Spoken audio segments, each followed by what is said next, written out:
এই যে শোনো আমার কাছের আপনজন, হয়তো আজ মধ্যবিত্ত বললা বাইসা নিয়েছি এই প্রবাস জীবন, তাই বললা তোমরা ভুলা যাও না আমার নিয়ে একসাথে কাটানো জীবন, কারণ আমি নিজের দেশ ত্যাগ করছি, এই পৃথিবী না।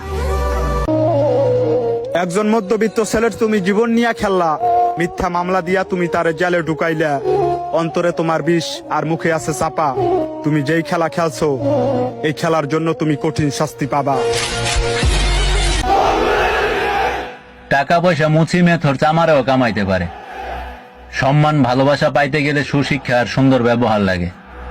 টাকার গরমে যারা কোনো সম্মানী ব্যক্তিকে অসম্মান করে, ভুলে যেও না তাদের বিচারও হবে 2 দিন আগে আর পরে। কাউকে নরম দেখা কখনো গরম দেখাইবেন না, কারণ ওই নরম মানুষ যখন গরম হইব তখন শুধু আপনার বর্তমান না, আপনার ভবিষ্যতেরও 12টা বাজায় দিব।